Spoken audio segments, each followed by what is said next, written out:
السلام علیکم ورحمۃ اللہ۔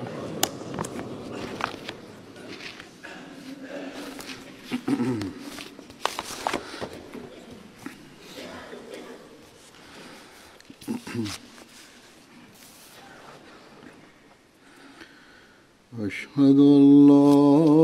إله إلا الله وحده لا شريك له وأشهد أن محمدا عبده ورسوله أما بعد فأعوذ بالله من الشيطان الرجيم بسم الله الرحمن الرحيم الحمد لله رب العالمين الرحمن الرحيم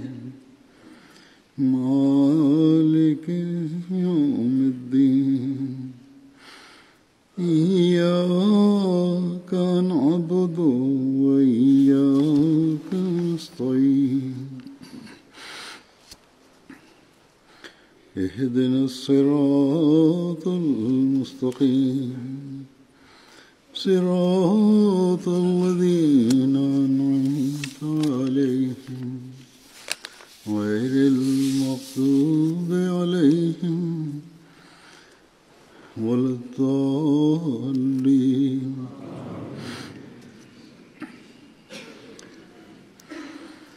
دنیا میں مجلسوں کی بہت سی قسمیں ہیں یا مختلف مجالس کے مختلف مقاصد ہوتے ہیں۔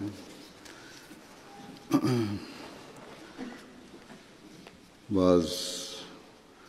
مجالس مشوروں کے لیے ہوتی ہیں جس میں دنیاوی مقاصد کے حصول کے لیے مشورے ہوتے ہیں، چاہے وہ حکومت چلانے کے لیے مشورے ہوں یا سیاستدانوں کے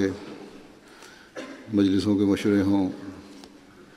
یا کاروبار کرنے والوں کی مجلسیں ہوں یا پھر کھیل کود اور تفریح کی باتیں ہوں، اس کے لیے مجلسیں ہوتی ہیں۔ تفریح یا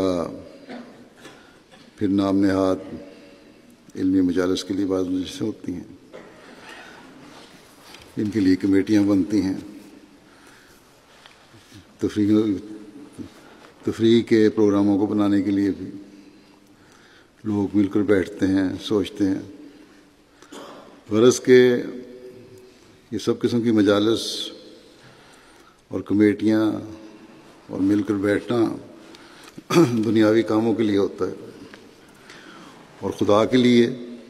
یا خدا تعالیٰ کی رضا کے لیے یا خدا تعالیٰ کا قرب پانے کے لیے نہیں ہوتی مجالس۔ اگر لوگوں کی بہتری کے لیے بھی کوئی مجلس لگتی ہے، کوئی باتیں سوچی جاتی ہیں، تو وہ بھی دنیاوی اغراض کے لیے۔ خدا تعالیٰ کی خوشنودی اس میں بھی مقصود نہیں ہوتی، لیکن بعض ایسی مجالس بھی ہوتی ہیں جو دینی اغراض کے لیے ہوں، جو اللہ تعالیٰ کے ذکر کو بلند کرنے کے لیے ہوں، انسانوں کو اللہ تعالیٰ کے قریب لانے کے منصوبے سوچنے سے متعلق ہوں، یا روحانیت میں ترقی کرنے کے ذرائع تلاش کرنے کے لیے ہوں، یا ان مجالس میں شامل ہونے والے اللہ تعالیٰ کی رضا حاصل کرنے کے لیے اس میں شامل ہوتے ہیں۔ غرض کہ ان مجالس کا مقصد صرف یہ ہوتا ہے کہ ہمارا جو کام بھی ہو، ہم جو بھی منصوبہ بندی کریں، مجلس کے جو بھی پروگرام ہوں، ان کا مقصد اللہ تعالیٰ کی رضا حاصل کرنا ہو، ان میں لغویات سے پرہیز ہو۔ ایسی مجالس ہیں جو خدا تعالیٰ کو پسند ہیں، اور ایسی مجالس کے نتائج اس دنیا میں بھی ظاہر ہوتے ہیں، اور ایسی مجالس میں شامل ہونے والوں کو اللہ تعالیٰ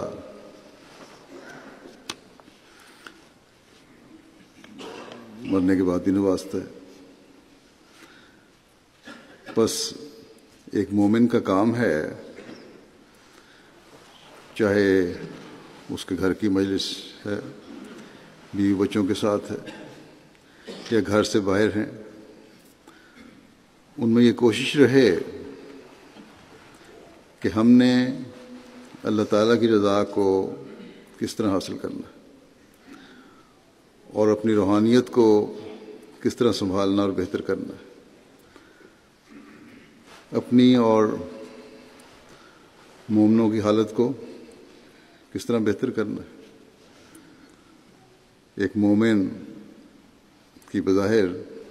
دنیاوی مجلس بھی اللہ تعالیٰ کے ذکر سے خالی نہیں ہوتی،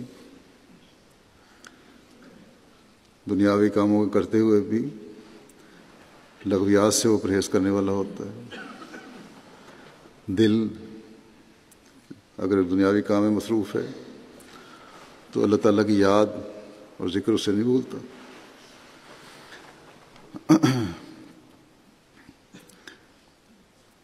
دنیاوی کاموں کی مجالس میں بھی دھوکہ اور دوسروں کے حقوق غصب کرنے کے لیے باتیں نہیں ہوتی مومن کی مجلس میں، چاہے وہ دنیاوی کام کر رہا ہے۔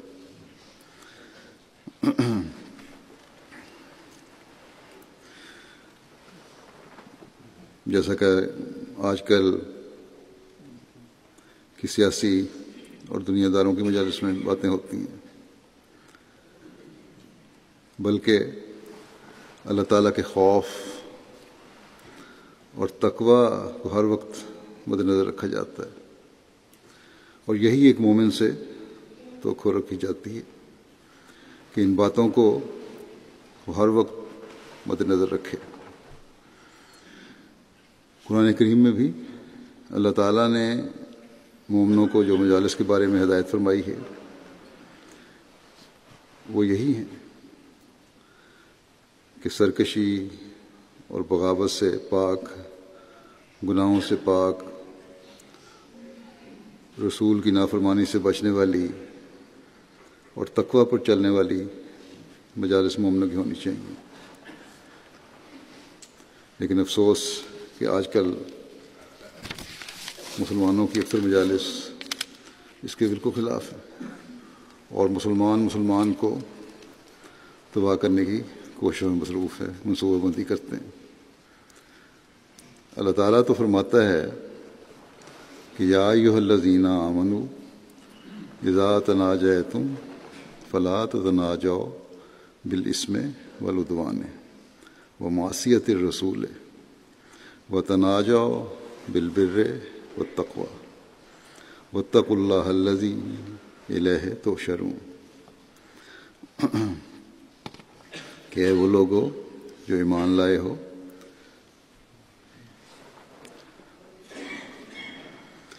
جب تم باہم خفیہ مشورے کرو تو گناہ، سرکشی اور رسول کی نافرمانی پر مبنی مشورے نہ کیا کرو، ہاں نیکی اور تقوی کے بارے میں مشورے کیا کرو، اور اللہ سے ڈرو جس کے حضور تم اکٹھے کیے جاؤ گے۔ لیکن جیسا کہ میں نے کہا، مسلمان اللہ تعالیٰ کے اس فرمان کو بھول گئے، آپس کی پھوٹ نے انتہا کی ہوئی ہے۔ اللہ تعالیٰ نے مومن کی تو یہ نشانی بتائی کہ رحماء بینہم، کہ آپس میں محبت اور الفت کرنے والے ہیں، لیکن یہاں تو ہمیں یہ حال نظر آتا ہے جو کافروں والا نظارہ اللہ تعالیٰ نے کھینچا ہے، جن کے بارے میں فرمایا کہ قلوبہم شتیٰ، کہ ان کے دل پھٹے ہوئے ہیں. مشورے ہیں آپس میں بھی اور غیروں کے ساتھ بھی، خفیہ معاہدوں کی صورت میں بھی، تو اللہ اور اس کے رسول کی نافرمانی کرتے ہوئے، اور تقوی سے دور، اللہ تعالیٰ کا خوف بالکل نہیں رہا. اللہ تعالیٰ فرماتا ہے کہ اللہ سے ڈرو جس کے حضور تم اکٹھے کیے جاؤ گے. وہاں حکومتیں اور بادشاہتیں اور دولتیں اور مغربی طاقتوں کی آشیرواد کام نہیں آئے گی. کوئی بڑی طاقت وہاں اللہ تعالیٰ اور اس کے رسول کے حکموں کی نافرمانیوں اور تقوی سے دور ہٹنے کی سزا سے نہیں بچا سکے گی. اصل میں تو مسلمان کہلا کر پھر دنیا کو اپنا مقصود بنانے والوں اور اس کے پیچھے دوڑنے والوں کی جو حالت ہے، یہ اس بات کا عملی اظہار ہے کہ خدا تعالیٰ کی ذات پر ایمان اور یقین ختم ہو گیا.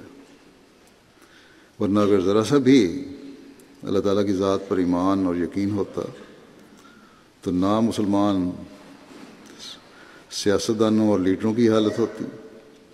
جو آج ہے، اور نہ ہی نام نہاد علماء کی حالت ہوتی جو آج ہمیں نظر آتی. بہرحال اس زمانے میں یہ ہمارا فرض بنتا ہے کہ ہم ایسی تمام تر سوچوں سے جہاں اپنے آپ کو پاک کریں اور اللہ تعالیٰ کے خوف اور تقوی کو اپنے اندر بڑھائیں، وہاں جن کی ان لوگوں تک پہنچ ہے، غیر احمدی مسلمانوں تک اور تعلقات ہیں، وہ جس حد تک اپنے دائرے میں اپنے حلقے میں مسلمانوں کو سمجھائیں کہ تمہاری یہ حالت نہ صرف تمہیں غیروں کی مکمل غلامی میں لے آئے گی بلکہ خدا تعالیٰ کی سزا کے بھی مورد بنو گے. تم جس دنیا کے پیچھے تم پڑے ہوئے ہو وہ بھی تمہارے ہاتھ سے جائے گی، اور دین کو تم پہلے چھوڑ بیٹھے ہو. بس اب وقت ہے اللہ تعالیٰ کا خوف اور تقوی دلوں میں پیدا کرو، ورنہ سب کچھ ہاتھ سے جاتا رہے گا. دنیاوی مشوروں کی مجالس میں ایک مجلس UN کی بھی ہے، ابھی گزشتہ دنوں ہی اس کا ایک اجلاس ہوا، امریکہ کے صدر کی تقریر تھی. اس پر یہاں کے جو مغربی مضمون نگار ہیں، تجزیہ نگار ہیں، انہوں نے بھی لکھا ہے کہ اس تقریر سے بجائے امن کے فساد اور فتنہ پیدا ہونے کا زیادہ امکان ہے. بلکہ یہ بھی انہوں نے کھل کے لکھ دیا کہ شاید اس تقریر سے سعودی عرب اور چند مسلمان ملک خوش ہوئے ہوں گے، ورنہ انتہائی مایوس کن اور جنگ اور فتنے کی آگ بھڑکانے والی تقریر ہے یہ. بس مسلمان حکومتوں کو اللہ تعالیٰ کے حکموں کو دیکھنا چاہیے اور ہر قسم کے فتنہ و فساد سے بچنا چاہیے. بہرحال یہ تو عام مسلمان دنیا میں جو کچھ ہو رہا ہے اس کا ذکر کرتے ہوئے میں نے بات کی ہے، لیکن ہمیں اپنی حالتوں کا بھی جائزہ لیتے رہنا چاہیے. ہمیشہ یاد رکھنا چاہیے کہ شیطان کو کبھی برداشت نہیں ہوگا کہ وہ جماعت کو ترقی کرتا ہوا دیکھ سکے. شیطان نے اپنی فطرت کے مطابق ہمارے اندر بھی بے چینی پیدا کرنے اور پھوٹ ڈالنے کی کوشش کرتے رہنا ہے. بس وہ لوگ جو بعض دفعہ اکٹھے ہو کر بیٹھتے ہیں اور اپنے مقامی حلقے یا شہر کے نظام جماعت یا ملک کے نظام جماعت کے متعلق باتیں کرتے ہیں، وہ لوگ اصل میں بعض دفعہ شیطان کے بہکاوے، بعض دفعہ نہیں بلکہ حقیقت میں شیطان کے بہکاوے میں آ جاتے ہیں۔ شیطان کا کام کیونکہ ہمدرد بن کر وار کرنا ہے، اس لیے ایسی مجلسوں میں ایسے لوگ بھی شامل ہو جاتے ہیں جو حقیقت میں جماعتی نظام کے خلاف نہیں ہوتے، بلکہ جماعت کے درد کو محسوس کرنے کی وجہ سے وہ سمجھتے ہیں کہ یہ فتنہ پیدا کرنے والا تو نہیں سمجھتے، لیکن اپنا اظہار خیال کرنے والا اور ہمدردی کے رنگ میں بات کرنے والا صحیح کہہ رہا ہے اور اصلاح کی ضرورت ہے۔ حالانکہ اگر اصلاح کی ضرورت ہے تو ملکی بالا نظام تک اور خلیفہ وقت تک بات پہنچانی جانی چاہیے، اور اس کے بعد پھر ادھر ادھر مجلسیں لگا کر باتیں کرنا اور ایسے انداز میں باتیں کرنا جیسے بڑے راز کی باتیں کی جا رہی ہیں، بڑی اہم باتیں کی جا رہی ہیں اور بڑا جماعت کا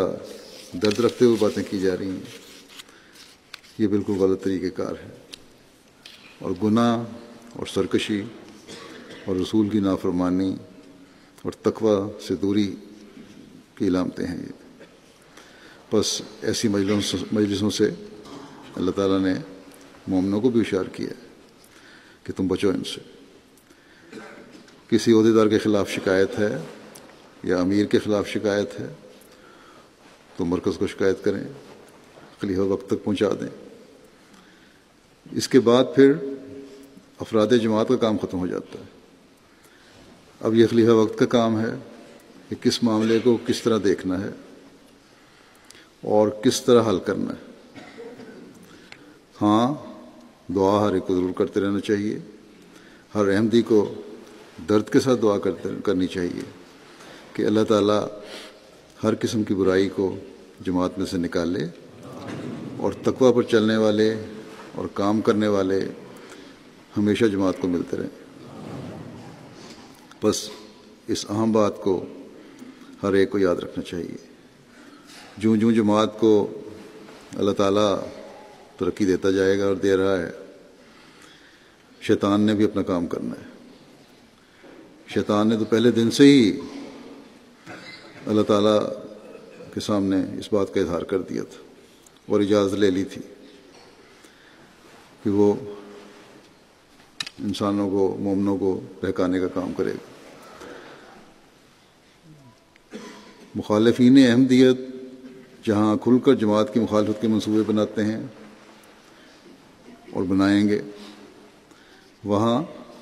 ہمدردی کے نام پر سادہ لوگوں کو اور کمزور ایمان والوں کو بھی فتنہ کرنے کے لیے اپنا اعلی کار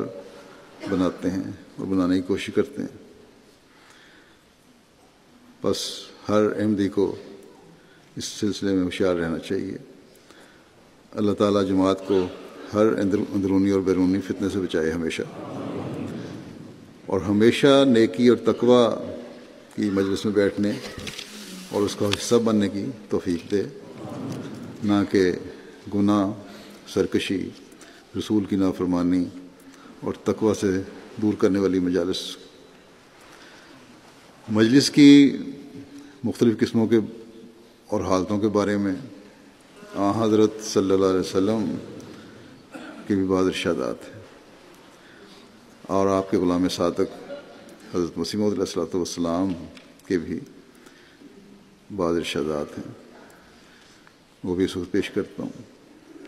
اس بات کو بیان فرماتے ہوئے کہ ایک مومن کی مجلس کیسی ہونی چاہیے، اور اگر اس معیار کی مجلس نہ ہو جو ایک مومن کی شایان شان ہے تو پھر اس پر کیا رد عمل دکھانا چاہیے۔ حضرت اقدس مسیح موعود علیہ الصلوۃ والسلام فرماتے ہیں کہ ہمارا مذہب تو یہ ہے اور یہی مومن کا طریق ہونا چاہیے کہ بات کرے تو پوری کرے، ورنہ چپ رہے جب دیکھو کہ کسی مجلس میں اللہ اور اس کے رسول پر ہنسی ٹھٹھا ہو رہا ہے تو یا تو وہاں سے چلے جاؤ تاکہ ان میں سے نہ گنے جاؤ، اور یا پھر پورا پورا کھول کر جواب دو۔ دو باتیں ہیں، یہ اس کے علاوہ کوئی نہیں۔ اگر ایک حقیقی مومن ہے تو یا جواب دینا یا چپ رہنا اور اٹھ کر چلے جانا۔ یہ فرمایا کہ تیسرا طریق نفاق ہے کہ مجلس میں بیٹھے رہنا اور ہاں میں ہاں ملائے جانا، دبی زبان سے اخفاء کے ساتھ اپنے عقیدے کا اظہار کرنا، مجلس میں بیٹھے بھی رہنا اور مدانت دکھاتے ہوئے یا خوف سے ان لوگوں کے ہاں میں ہاں کہتے رہنا، پھر دبی زبان میں کہہ بھی دینا کہ نہیں یہ تم غلط کہہ رہے ہو، یہ بات اس طرح نہیں، اس طرح ہونی چاہیے، لیکن کھل کے بات کا اظہار نہ کرنا۔ فرمایا کہ یہ جو ہے یہ نفاق ہے، یہ مومن کا طریقہ کار نہیں۔ بس یہ ہے ایک مومن کا رد عمل ایسی مجلس میں جہاں دین پر ٹھٹھا ہو رہا ہو یا دین کے خلاف منصوبہ بندی ہو رہی ہو یا بڑے طریقے سے ایسی باتیں ہو رہی ہوں جو دل میں وسوسے پیدا کرنے والی ہیں۔ مومن کا رد عمل یہ ہے کہ کوئی بھی اللہ اور رسول یا اس کی قائم کردہ جماعت کے نظام کے خلاف بات سنو تو سختی سے رد کرو اور بتاؤ کہ ان باتیں کرنے والوں کو کہ اگر تمہارے خیال میں یہ باتیں صحیح ہیں تو خلیفہ وقت اور نظام کو بتاؤ، لیکن اس طرح باتیں کرنا جائز نہیں۔ ایسی مجالس میں اگر انسان بیٹھا رہے اور دبی زبان میں رد کرے اور کھل کر نہ بولے تو آپ صلی اللہ علیہ وسلم نے فرمایا، حضرت مسیح علیہ السلام نے فرمایا کہ یہ نفاق بن جاتا ہے، اور اس سے ایک مومن کو بچنا چاہیے، اور دین کے معاملے میں اور نظام کے معاملے میں کبھی بھی بے غیرتی نہیں دکھانی چاہیے۔ اور غیرت کا اظہار دو طرح سے ہے کہ یا تو کھل کر جواب دو یا اٹھ کر اس مجلس سے چلے جاؤ۔ یہی طریقہ اللہ تعالیٰ نے بھی فرمایا، اور اس کی وضاحت حضرت صلی اللہ علیہ وسلم نے فرمائی ہے۔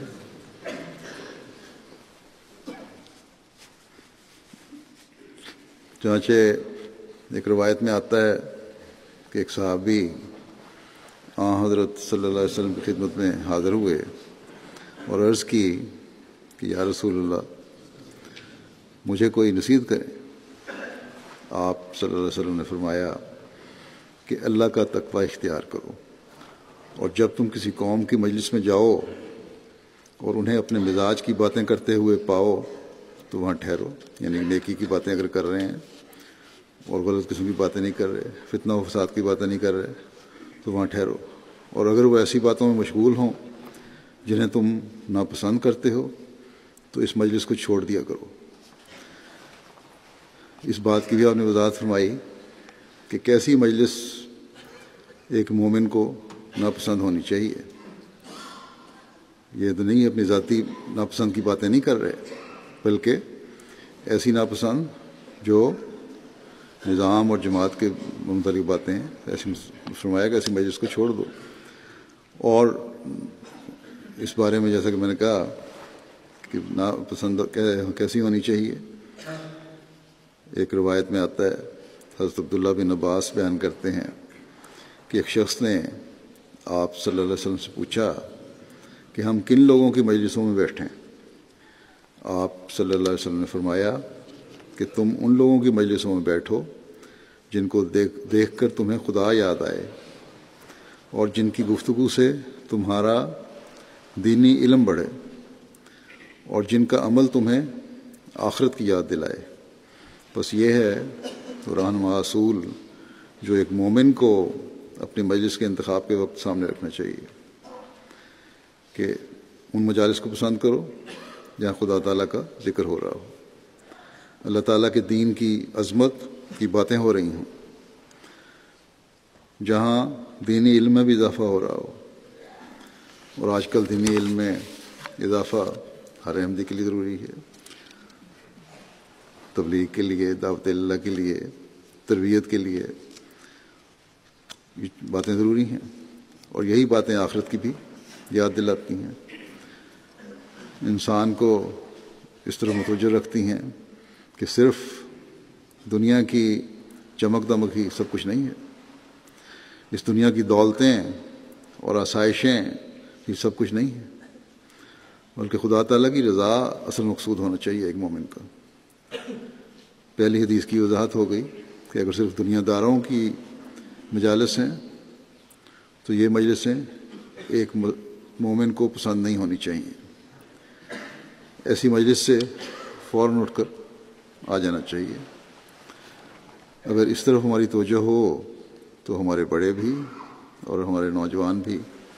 بہت سی برائیوں سے بچ جائیں، بہت سے فتنوں سے بچ جائیں۔ نوجوانوں کی بہت سی مجالس، ایک دوسری طرز بھی ہے، قسم بھی ہے مجالس کی، نوجوان خاص طور پر اس میں انوالو ہوتے ہیں، جو فن کے نام پر ہوتی ہے، غول گپاڑے کے لیے ہوتی ہیں نوجوانوں میں، اور یہ مغربی ماحول کے اثر کی وجہ سے بعض ہمارے نوجوانوں میں پیدا ہو گئی ہیں یہ باتیں کہ ایسی مجلسوں میں شامل ہو جانا چاہیے۔ ایک مومن نوجوان کو ہمیشہ یاد رکھنا چاہیے کہ اپنی زندگیوں کو اس قسم کی مجلسوں سے بچا کے رکھیں اور کچھ حدود ہیں ان کے اندر رہیں۔ جماعت میں بھی ایسے واقعات بعض دفعہ ہو جاتے ہیں کہ بری صحبتوں اور خراب مجلس کے زیر اثر ہمارے نوجوانی میں قدم رکھتے ہی بعض ایسی حرکتیں کر جاتے ہیں جو دوسروں کو نقصان پہنچانے والی ہوتی ہیں، ہمسایوں کو نقصان پہنچا دیا، یا راہ چلتے راہگیر کو نقصان پہنچا دیا، یا کسی جگہ گئے تو ویسے ہی شرارتاً کسی کو نقصان پہنچا دیا، اور پھر اگر یہ پتہ لگ جائے کہ یہ جماعت کا فرد ہے تو پھر جماعت کی بدنامی کا باعث بن جاتے ہیں ایسے لوگ۔ بس ماں باپ کو بھی اپنے بچوں کی مجالس اور صحبتوں پر نظر رکھنی چاہیے تاکہ ہمارے نوجوانی میں قدم رکھنے والے بچے بھی بری صحبتوں اور مجلسوں سے محفوظ رہیں، اور خود بھی گھروں میں ایسی پاک مجلسیں لگانی چاہیے جو ہمیشہ تربیتی نقطہ نظر سے بہترین ہوں۔ پھر حضرت صلی اللہ علیہ وسلم نے ایک موقع پر فرمایا کہ جب کوئی قوم مسجد میں کتاب اللہ کی تلاوت اور آپس میں درس و تدریس کے لیے بیٹھی ہو تو اللہ تعالیٰ ان پر سکینت نازل فرماتا ہے، اور اللہ تعالیٰ کی رحمت انہیں ڈھانک لیتی ہے، اور فرشتے انہیں اپنے جلوں میں لے لیتے ہیں۔ اللہ تعالیٰ کا بڑا فضل ہے کہ جماعت کو ایسے مواقع میسر آ جاتے ہیں اور آتے رہتے ہیں۔ دنیا میں ہر جگہ ہی کہ جماعتیں جلسے بھی منعقد کرتی ہیں، اجتماع بھی منعقد ہوتے ہیں، ان میں ایسے پروگرام ہوتے ہیں جو تربیت کے لیے بھی ہوتے ہیں، علم بڑھانے کے لیے بھی ہوتے ہیں، اللہ تعالیٰ کی یاد اور ذکر کے لیے بھی ہوتے ہیں۔ آج یہاں مثلا لجنہ مائلہ کا اجتماع شروع ہو رہا ہے، لجنہ کو بھی یاد رکھنا چاہیے کہ ان کے پروگراموں کا زیادہ حصہ دینی اور علمی مجالس ہونا چاہیے، اور شامل ہونے والی عورتیں بھی یاد رکھیں کہ وہ کسی میلے میں شامل ہونے کے لیے نہیں آئیں، اپنے اجتماع پر آنے کا مقصد ان کو پورا کرنا چاہیے، اور مستقل دینی اور علمی مجلسیں لگائیں۔ باقاعدہ پروگرام نہیں بھی ہو رہا تب بھی اپنی مجالس میں بجائے ادھر ادھر کی باتیں کرنے اور فضول گفتگو کرنے کے تعمیری گفتگو کریں، اور لغو باتوں سے ہمیشہ پرہیز کریں، اور اپنا وقت اس سے ضائع ہونے سے بچائیں۔ حضرت صلی اللہ علیہ وسلم نے ایک موقع پر فرمایا کہ جو لوگ کسی مجلس میں بیٹھتے ہیں اور وہاں آ کر وہاں ذکر الہی نہیں کرتے، وہ اپنی مجلس کو قیامت کے دن حسرت سے دیکھیں گے۔ بس اجتماع پر آنے والوں کو یاد رکھنا چاہیے کہ اپنے آنے کے مقصد کو پورا کریں اور اپنا وقت ہنسی ٹھٹھے اور فضول گفتگو میں گزارنے کے بجائے زیادہ وقت ذکر الہی اور نیکی کی باتوں کو کرنے اور سننے میں گزاریں، تاکہ ہماری مجلسیں قیامت کے دن کبھی حسرت سے دیکھی جانے والی مجلسیں نہ ہوں۔ تقویٰ پر چلنے اور تقویٰ پر چلنے والوں کی صحبت میں وقت گزارنے کے بارے میں حضرت صلی اللہ علیہ وسلم نے ہمیں کیا نصیحت فرمائی۔ ایک روایت میں آتا ہے، آپ صلی اللہ علیہ وسلم نے فرمایا کہ تم مومن کے سوا کسی اور کے ساتھ نہ بیٹھو اور متقی کے سوا کوئی اور تمہارا کھانا نہ کھائے۔ انسان کی دنیا میں مختلف لوگوں سے رابطہ واسطہ رہتا ہے، انہیں ملتا بھی ہے انسان، غیر مسلموں کے ساتھ بھی اٹھنا بیٹھنا ہوتا ہے۔ یہ تو نہیں ہو سکتا کہ انسان کے غیر مومن کے ساتھ اٹھے بیٹھے ہی نہ۔ آپ کے ارشاد کا مطلب یہ ہے کہ تمہاری گہری دوستی، تمہارا زیادہ اٹھنا بیٹھنا، تمہارا اکثر وقت گزارنا، تمہاری مجالس زیادہ تر ایسے لوگوں کے ساتھ ہوں جو ایمان میں مضبوط ہوں اور تقویٰ پر چلنے والے ہوں، تاکہ تم بھی نیکی اور تقویٰ میں آگے بڑھو۔ حضرت مقدس مسیح موعود علیہ السلام فرماتے ہیں کہ اصلاح نفس کی ایک راہ اللہ تعالیٰ نے یہ بتائی ہے کہ کونوا مع الصادقین، یعنی جو لوگ قولی، فعلی اور حالی رنگ میں سچائی پر قائم ہیں ان کے ساتھ رہو، یعنی ان کی باتیں بھی سچائی پر مبنی ہوں، ان کے عمل بھی سچائی پر مبنی ہو اور ہر حالت ان کی ہر حالت سے سچائی ظاہر ہوتی ہو، یعنی نیک لوگ ہوں۔ فرمایا کہ اس سے پہلے فرمایا کہ یا ایھا الذین آمنوا اتقوا اللہ، یعنی ایمان والو تقوی اللہ اختیار کرو۔ اس سے یہ مراد ہے کہ پہلے ایمان ہو، پھر سنت کے طور پر بدی کی جگہ کو چھوڑ دے اور صادقوں کی صحبت میں رہے۔ صحبت کا بہت بڑا اثر ہوتا ہے جو اندر ہی اندر ہوتا چلا جاتا ہے۔ فرمایا کہ اگر کوئی شخص ہر روز کنجریوں کے ہاں جاتا ہے اور پھر کہتا ہے کہ کیا میں زنا کرتا ہوں، میں زنا کرنے تو نہیں چاہتا، تو اس سے کہنا چاہیے کہ ہاں تو کرے گا اور وہ ایک نہ ایک دن اس میں مبتلا ہو جائے گا، کیونکہ بد صحبت کا بد اثر ہوتا ہے، کیونکہ صحبت میں تاثیر ہوتی ہے۔ اسی طرح پر جو شخص شراب خانے میں جاتا ہے، خواہ وہ کتنا ہی پرہیز کرے اور کہے کہ میں نہیں پیتا، لیکن ایک دن آئے گا کہ وہ ضرور پیے گا۔ بس ہمیشہ بری صحبت سے بچنے کی ضرورت ہے۔ عام دنیاوی کاروباروں میں تعلق واسطہ تو ہوتا ہے، جیسا کہ میں نے کہا، غیروں کے ساتھ تعلق ہے، لیکن ان تعلقات میں حدود قائم ہونی چاہیے۔ یہ نہیں کہ ان کی فضول مجلسوں میں بھی انسان جانا شروع کر دے۔ بہت سی برائیاں ان فضول مجلسوں میں شامل ہونے سے ہوتی ہیں، بلکہ یہاں کے لوگ خود اس بات کا اظہار کرتے ہیں کہ ہمارے بعض عورتوں نے اس بات کا، انگریز عورتوں نے اظہار کیا کہ ہمارے خاوند اچھے بھلے شریف تھے، لیکن بعض دوستوں کی وجہ سے ان میں برائیاں پیدا ہو گئیں اور مجلسوں میں، فضول اور گندی مجلسوں میں جانا شروع ہو گئے۔ تو ان لوگوں کو بھی، جو غیر مسلم ہیں، ان کو بھی یہ احساس پیدا ہو رہا ہے۔ اس لیے ہمیں تو بہت زیادہ اس بات کا فکر کرنی چاہیے۔ اس چیز کو روکنے کے لیے حضرت صلی اللہ علیہ وسلم نے فرمایا کہ تمہارا بے دین لوگوں کے ساتھ زیادہ اٹھنا بیٹھنا، کھانا پینا تمہیں دین اور تقویٰ سے دور کر دے گا۔ ہاں، تبلیغ کے لیے، نیک باتوں کو پہنچانے کے لیے تعلق ضرور قائم کرنا چاہیے، اس کے بغیر تبلیغ نہیں ہو سکتی، لیکن اس کے لیے انہیں اپنی مجالس میں لانا چاہیے، کیونکہ یہ نیکی کی مجالس پھر اپنا اثر چھوڑتی ہیں. اور ہمارے جلسوں میں فنکشنز میں شامل ہونے والے بے شمار غیر لوگ ہیں جو اس بات کا اظہار کرتے ہیں کہ یہاں آ کر ہماری حالت اور کیفیت بالکل بدل جاتی ہے. صحبت کے اثر کی وضاحت فرماتے ہوئے ایک جگہ حضرت مسیح موعود علیہ السلام نے بیان فرمایا کہ جب انسان ایک راست باز اور صادق کے پاس بیٹھتا ہے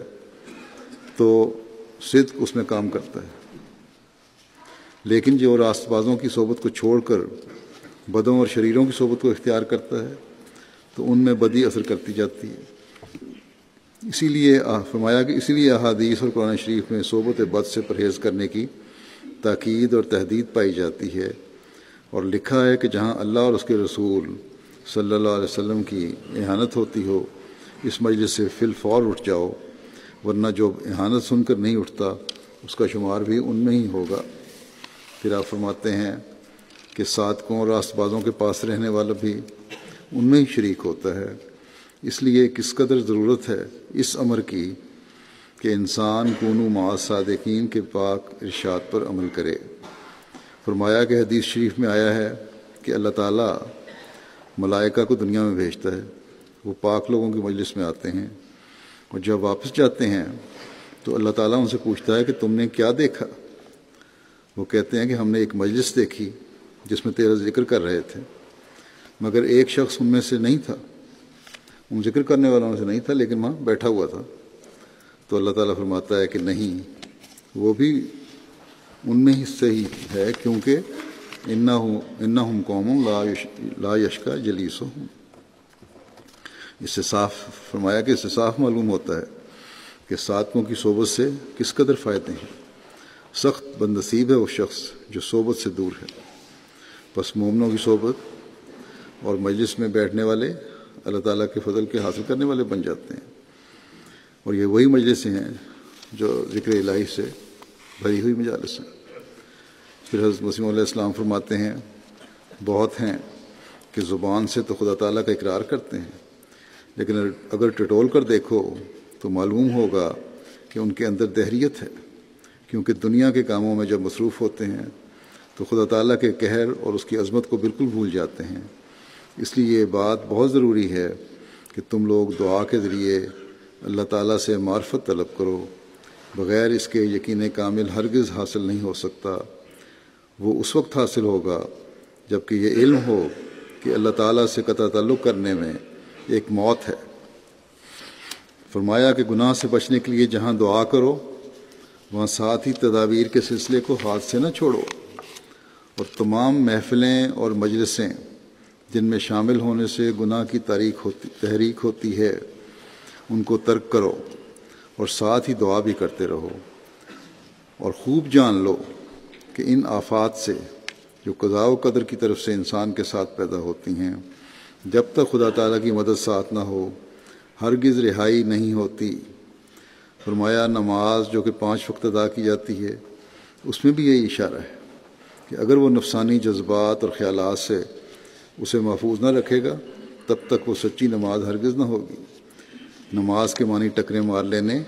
اور رسم اور عادت کے طور پر ادا کرنے کے ہرگز نہیں. نماز وہ شے ہے جسے دل بھی محسوس کرے کہ روح پگھل کر خوفناک حالت میں آستانہ الوہیت پر گر پڑے.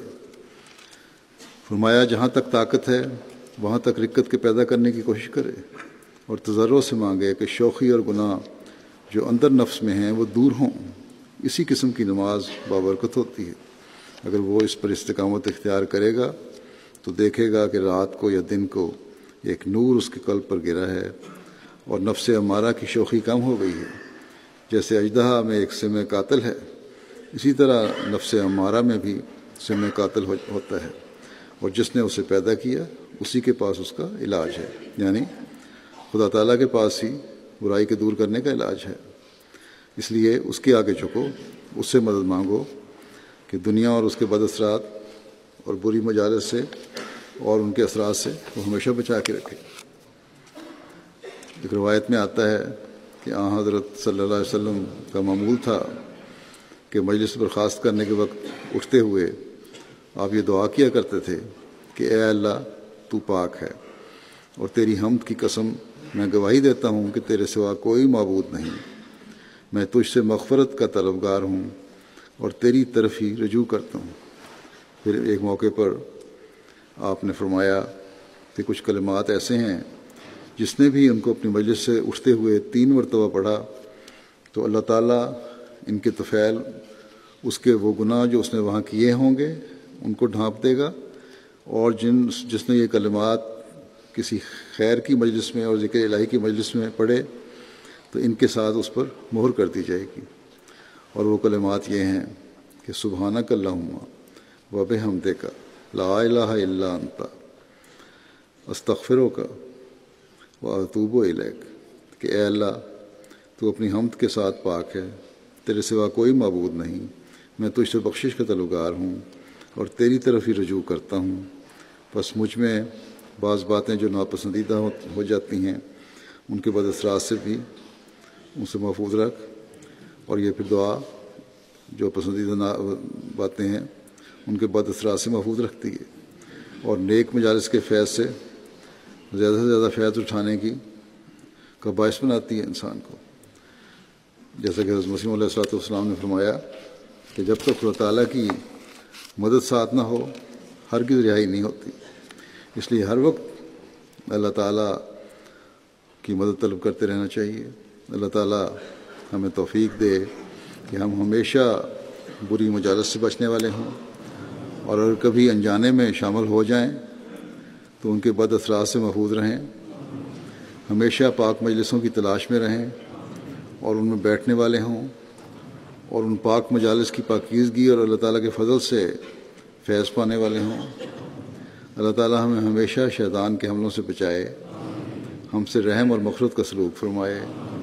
ہمیں ہمیشہ نظام جماعت اور خلافت سے جوڑے رکھے، اور ہر فتنہ پرداز کے فتنہ کے شر سے ہمیں محفوظ رکھے۔ نماز کے بعد میں ایک جنازہ غائب بھی پڑھاؤں گا جو ہمارے افریقن احمدی مکرم بلال عبدالسلام صاحب کا ہے، فلاڈیلفیا یو ایس اے میں رہتے تھے۔ یہ 13 ستمبر کو ان کی وفات ہو گئی، انا للہ و انا الیہ راجعون۔ یہ اس سال جلسہ یو کے پر بھی آئے تھے، اور پہلے روز شام کو جب پین افریقن ایسوسی ایشن کا پروگرام جاری تھا، اچانک ان کو فالج کے حملہ کی وجہ سے فالج کا حملہ ہوا، طبیعت ناساز ہو گئی، فوری طور پر ان کو ہسپتال لے جایا گیا، جہاں یہاں کچھ دن زیر علاج بھی رہے یہ، پھر طبیعت بہتر بھی ہو گئی تھی، اور بظاہر مجھے ملنے آئے ہیں، 2 دفعہ ملا ان کو، اس کے بعد بظاہر سے نہیں لگ رہے تھے، اس کے بعد واپس امریکہ چلے گئے۔ آپ 1934 میں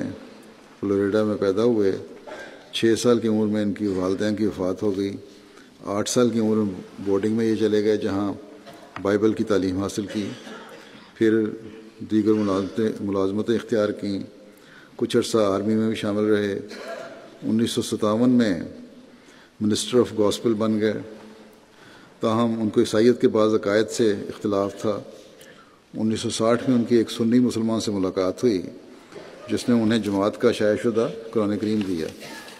آپ نے اس شخص سے پوچھا کہ یہ کون لوگ ہیں جن کا یہ قرآن کریم ہے؟ اس نے بتایا کہ یہ مسلمان تو نہیں ہیں لیکن ان کی کتابیں اچھی ہیں۔ تو آپ نے اس شخص سے پتہ معلوم کر کے ایک احمدی کا پتہ کیا، وہ دکان پہ پہنچے، وہاں حضرت مسیح علیہ السلام کی تصویر دیکھی، اور پوچھنے پر بتایا گیا کہ یہ حضرت مسیح علیہ السلام اور مسیح موعود اور امام مہدی ہیں۔ بہرحال اس کے بعد آپ نے احمدیت قبول کر لی، اور فلاڈیلفیا میں پھر تبلیغ کے کام کرتے رہے احمدیوں کے ساتھ مل کے۔ بلال عبدالسلام صاحب قرآن کریم سیکھنے کا بھی بڑا شوق تھا، وہ 4 گھنٹے کی مسافت طے کر کے پٹسبرگ آیا کرتے تھے ہر دوسرے اتوار کو تاکہ سیکھ سکیں، اور اسی طرح آپ صدر جماعت فلاڈیلفیا اور نیشنل عاملہ میں وقف جدید تربیت نومائن کے سیکرٹری بھی رہے۔ آپ زندگی وقف کر کے کچھ عرصہ بالٹیمور میں جماعت کے آنریری مولک کے طور پہ بھی کام کرتے رہے، اور اس کے بعد بھی پھر انہوں نے تبلیغ کا سلسلہ جاری رکھا۔ خلافت سے بے انتہا محبت کرنے والے تھے، نظام جماعت کے پابند اور اعلیٰ معیار کی اطاعت کرنے والے تھے۔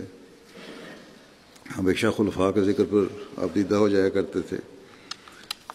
1975 میں جلسہ سالانہ قادیان میں شمولیت کی توفیق بھی ملی ان کو۔ فلاڈیلفیا مسجد تعمیر ہو رہی ہے، اس کے لیے آپ کو بڑی خواہش بھی تھی اور کوشش بھی کرتے رہے، اور اس تعمیر کے دوران روزانہ پورا دن اب وہاں کیبن میں گزارتے اور دعائیں کرتے تھے، اور ہمیشہ اس کوشش میں ہوتے تھے کہ مسجد جلدی سے جلدی تعمیر ہو جائے۔ امید ہے انشاءاللہ تعالیٰ جلدی بن جائے گی۔ ان کی اہلیہ مسز اسنسٹن جو پاسٹر ہیں، یہ احمدی نہیں تھیں، لیکن ہمیشہ ان سے ان کا نیک سلوک رہا۔ پسماندگان میں 2 بیٹے ہیں اور 2 بیٹیاں ہیں۔ ایک بیٹے عمر عبدالسلام صاحب نے 1993 میں بیعت کی تھی اور جماعت میں داخل ہوئے، یہ احمدی ہیں، باقی نہیں۔ اور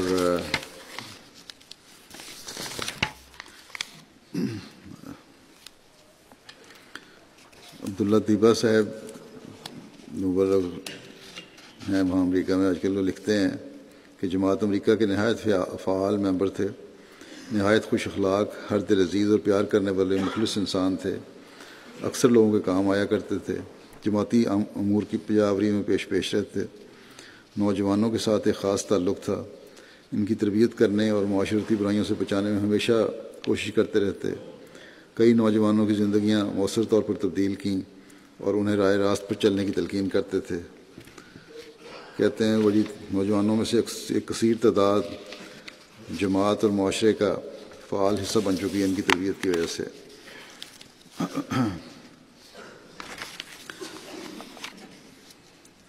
جب بیمار تھے ہسپتال میں تو آپ نے یہ ہدایت کی تھی کہ آپ کے سرانے قرآن کریم کا ایک نسخہ موجود رہے ہمیشہ۔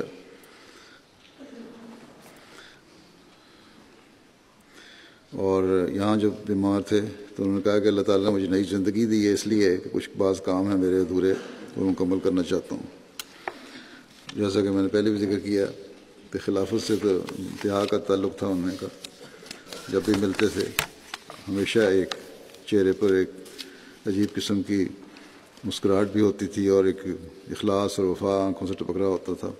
اللہ تعالیٰ ان کے درجات بلند فرمائے، ان کا مغفرت کا سلوک فرمائے، اور ان کی باقی اولاد کو بھی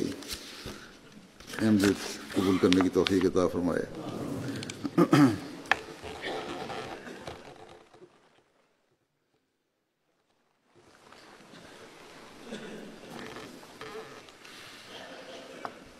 الحمد لله